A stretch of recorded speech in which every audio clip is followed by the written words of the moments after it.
প্রিয় শিক্ষার্থীবৃন্দ, তোমরা কেমন আছো? নিশ্চয়ই আশা করি তোমরা ভালো আছো। আমিও ভালো আছি। বরাবরের মতো আমিও আজকে তোমাদের মাঝে উপস্থিত হয়েছি একটি অনলাইন ক্লাস নেওয়ার জন্য। শিক্ষার্থীবৃন্দ, আজকেও আমরা করব একাদশ ও দ্বাদশ শ্রেণীর জীববিজ্ঞান দ্বিতীয় পত্র অষ্টম অধ্যায় সমন্বয় ও নিয়ন্ত্রণ। আজকে যে বিষয়টি নিয়ে আমরা আলোচনা করব এটি হচ্ছে গতদিন আমরা করেছিলাম একটি অন্তঃক্ষরা গ্রন্থি। এই অন্তঃক্ষরা গ্রন্থির আজকে হচ্ছে দ্বিতীয় পর্ব। এই ছবিগুলো তোমাদের নিশ্চয় মনে আছে যে এই ছবিগুলো কিন্তু আমরা দেখেছিলাম যে অস্বাভাবিক কিছু মানুষের ছবি কেন হয়, কী কারণে হয়, এটা আমরা গতদিন আমরা পিটুইটারি গ্রন্থি থেকে আমরা জেনেছিলাম। আজকে আমরা এর বাইরে আরও কিছু গ্রন্থি রয়েছে, সেই গ্রন্থিগুলো সম্পর্কে আমরা জানব। এটি হচ্ছে পৃথিবীর সবচেয়ে খর্বাকার মানব এবং মানবী। তোমরা এই ছবিগুলো লক্ষ্য করো। ইনি হচ্ছেন পৃথিবীর সবচেয়ে বেশি যাকে আমরা বলছি যে স্বাস্থ্যবান মানুষ।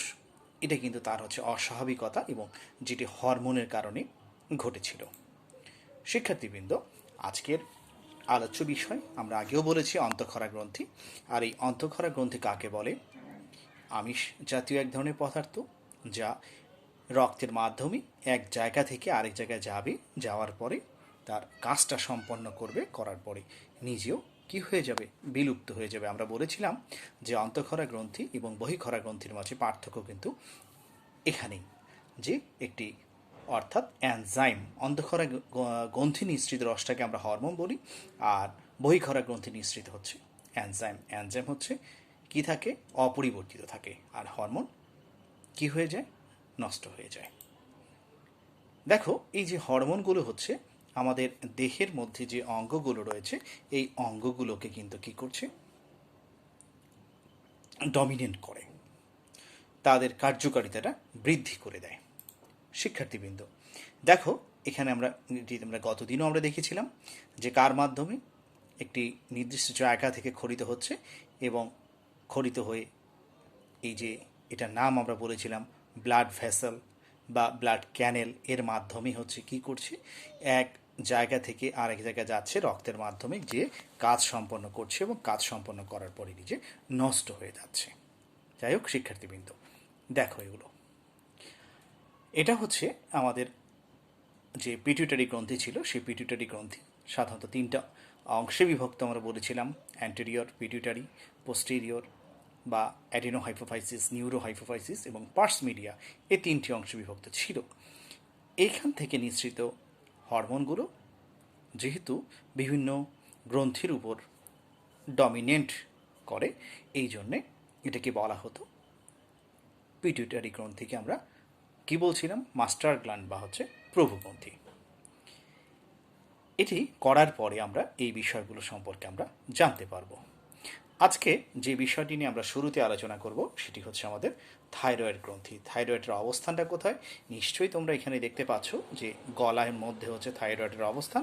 আর এই যে এই জায়গা থেকে দেখো, এটাকে যদি আমরা বড় করি বা এই যে দেখো, এইভাবে আমরা এটাকে দেখতে পাবো। শিক্ষার্থীবৃন্দ, খেয়াল করে দেখো, এখানে আমরা হাইওয়েড বোন বলছি। তারপরে দেখো এখানে বলা হচ্ছে এই, অর্থাৎ আমরা যে কথা বলছি যে ভোকাল কর্ড, সেই ভোকাল কর্ডগুলো কিন্তু এখানে রয়েছে। এখানেই মূলত হচ্ছে এই যে অবস্থানটা, আমরা থাইরয়েড গ্ল্যান্ডের যে অবস্থানটা সেটা দেখো চিত্রের মাধ্যমে আমরা ভালো করে বুঝতে পারছি, এবং এর কতগুলো অংশ বা লোব বা খণ্ডাংশ রয়েছে সেগুলো আমরা এখান থেকে দেখতে পাচ্ছি। এরপরে দেখো এখানে আমরা বলছি থাইরয়েড গ্রন্থি বা হচ্ছে দেখো একজন পূর্ণবয়স্ক মানুষের থাইরয়েড গ্রন্থির ওজন হচ্ছে 40 গ্রাম, দৈর্ঘ্য হচ্ছে 18 থেকে 20 মিলিমিটার এবং প্রস্থ হচ্ছে আমাদের 30 থেকে দেখো 35 মিলিমিটার পর্যন্ত হতে পারে। দেখো এর আমরা আবার দেখছি যে এটা হচ্ছে ল্যারিংস এবং এটা ট্রাকিয়া। এটা হচ্ছে কি? দেখো যে থাইরয়েড গ্ল্যান্ডটা আমরা বলছি একটা হচ্ছে বাম দিকে এবং একটা ডান দিকে অবস্থান করছে।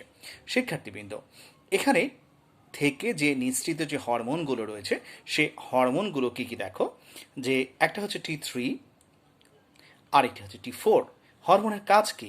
দৈহিক মানসিক বৃদ্ধি ও যৌন লক্ষণ প্রকাশে সহায়তা করে। দেখো, এই থাইরক্সিন হরমোনের যদি ঘাটতি হয়, একটি বেবি বা একটি শিশুর চেহারা কিন্তু এরকম হচ্ছে বিকৃত একটি আকার ধারণ করতে পারে। দেখো, এটা তোমরা জানো, সাধারণত আমাদের উত্তরাঞ্চলে আমাদের গয়টার বা ঘ্যাগ রোগ বলা হয়, বা গলা ফুলা রোগ অনেক জায়গায় বলা হয়ে থাকে। এটা কিন্তু দেখা যায় থাইরক্সিনের অভাবই, অর্থাৎ আয়োডিনের অভাবই আমাদের এটা হয়ে থাকে সাধারণত। দেখো, যদি অধিক পরিমাণে ক্ষরিত হয় তাহলে হচ্ছে কি হয়, তাহলে কিন্তু এরকম আকৃতি ধারণ করতে পারে।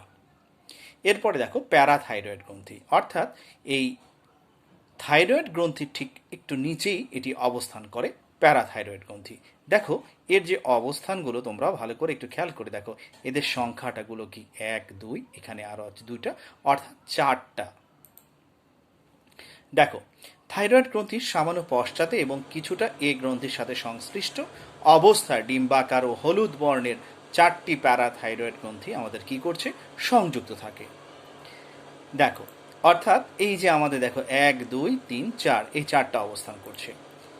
দেখো, এ আরও স্পষ্ট করে দেখানো হয়েছে এখানে, তাহলে তোমরা বিষয়গুলো বুঝতে পেরেছো নিশ্চয়ই। আবার দেখো, এই দুইটি গ্রন্থি, দেখো যে দুটি গ্রন্থি থাইরয়েড গ্রন্থির মধ্যে শায়িত থাকে তাদেরকে বলা হচ্ছে অন্ত প্যারাথাইরয়েড গ্রন্থি, আর অন্য দুটি গ্রন্থিকে আমরা বলছি হলো বহি প্যারাথাইরয়েড গ্রন্থি। শিক্ষার্থীবৃন্দ, দেখো অবস্থানগুলো আবার দেখছো তোমরা যে 4টা। এরপরে দেখো, এটাকে আবার আমরা দেখছি। এরপরে দেখো, এখান থেকে যে থাইরয়েড গ্রন্থি নিঃসৃত হরমোন হচ্ছে প্যারাথ হরমোন। এটার কাজ বিপাক এবং ক্যালসিয়াম ও ফসফরাস নিয়ন্ত্রণ করা। এর অভাবে স্নায়ু এবং পেশির একটা অস্থিরতা বেড়ে যায়, এবং বলছে কি পেশির একটা খিঁচুনি আরম্ভ হয়, আর এই খিঁচুনি আরম্ভ হওয়া রোগটাকে আমরা বলি হচ্ছে টিটনি রোগ বলা হয়।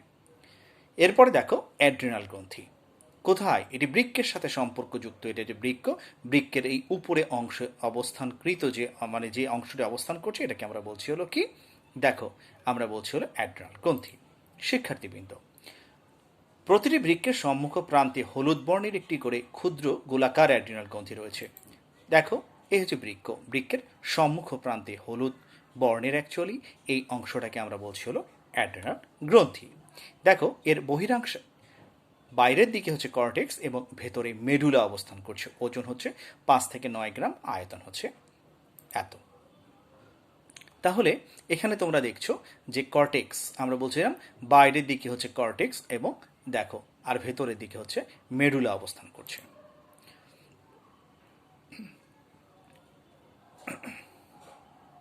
নিঃসৃত যে হরমোন, এটা হচ্ছে গ্লুকোকর্টিকয়েড, আর হচ্ছে মিনারেলো কর্টিকয়েড।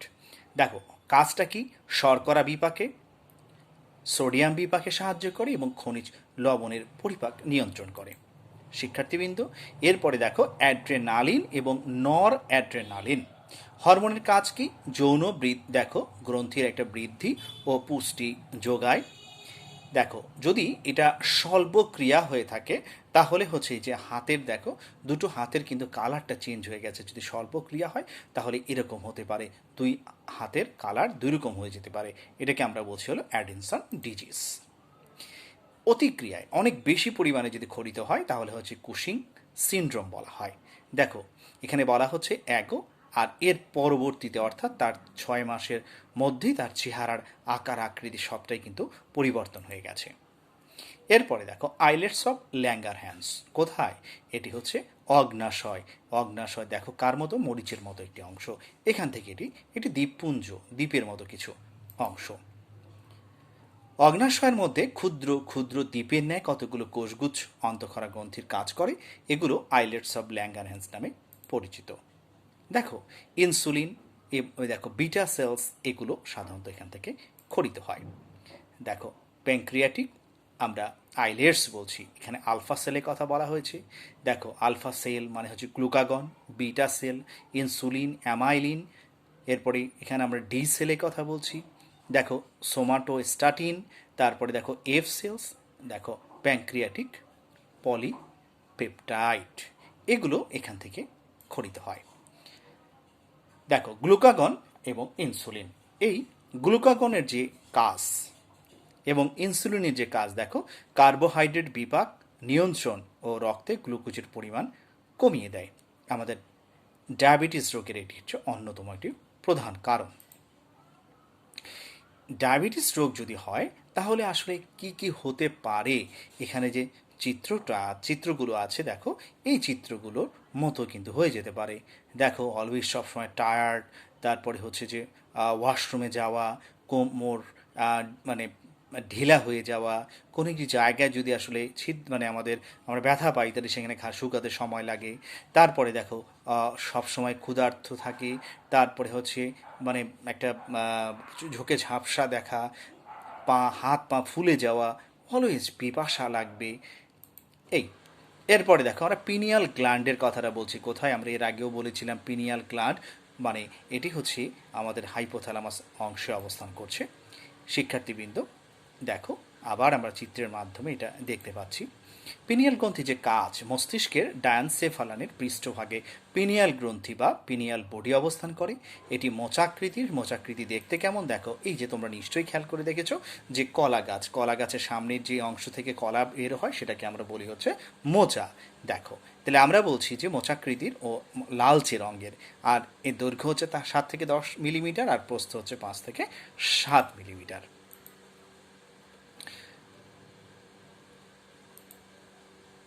নিঃসৃত হরমোন হচ্ছে মেলাটোনিন।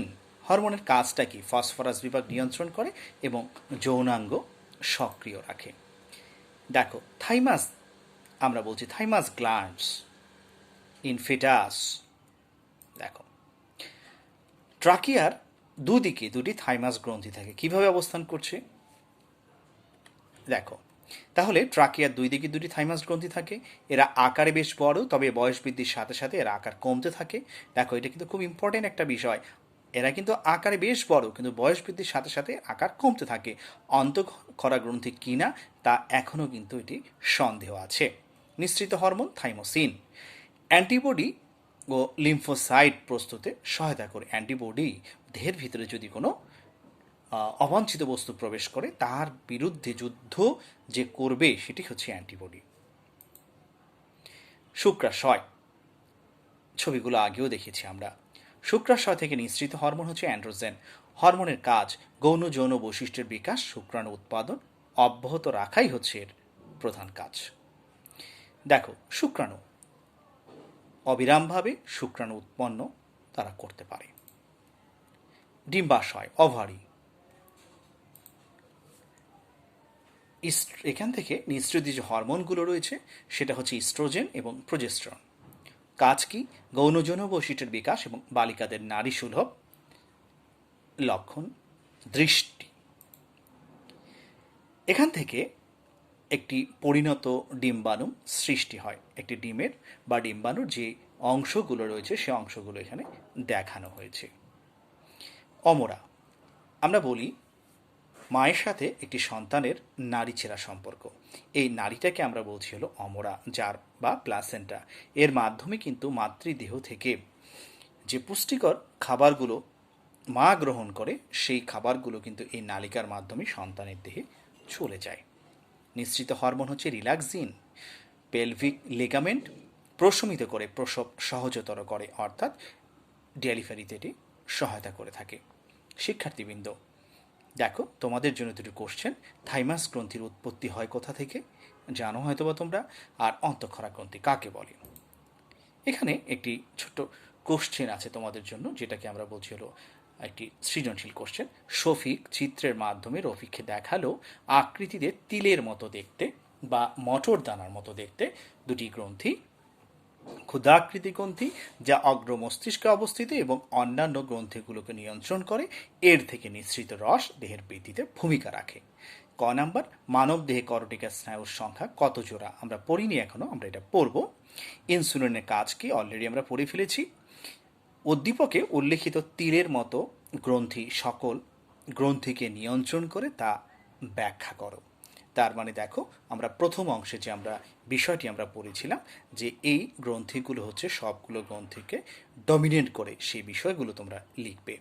আর উদ্দীপকে উল্লিখিত গ্রন্থি থেকে নিঃসৃত রস কিভাবে বৃদ্ধিতে ভূমিকা রাখে, তার মানে আমাদের যে হরমোনটা হচ্ছে কোথায় বৃদ্ধিতে ভূমিকা রাখবে তার বর্ণনা দিতে হবে, তার এখানে বিশ্লেষণ করতে হবে বা মূল্যায়ন করতে হবে। আশা করি তোমরা এই প্রশ্নটির উত্তর দিতে পারবে। শিক্ষার্থীবৃন্দ, আজকে আমরা এই পর্যন্তই তোমাদের সাথে থাকব। আমরা দুটো ক্লাস নিয়েছিলাম পরপর, একটি হচ্ছে অন্তঃক্ষরা গ্রন্থির প্রথম অংশ, আর আজকে হচ্ছে অন্তঃক্ষরা গ্রন্থির দ্বিতীয় অংশ। আশা করি এই ক্লাসগুলো তোমরা ভালো করে বুঝতে পেরেছ। আগামী দিন তোমাদের মাঝে আমি উপস্থিত হব করটিকা স্নায়ু নিয়ে। আমাদের দেহে যে 12 জোড়া করটিকা স্নায়ু আছে, সেই করটিকা স্নায়ুগুলোর গঠন, উৎপত্তি এবং কাজ নিয়ে আমরা আলোচনা করব। শিক্ষার্থীবৃন্দ, সেই পর্যন্ত তোমরা ভালো থাকো, সুস্থ থাকো। আল্লাহ হাফেজ।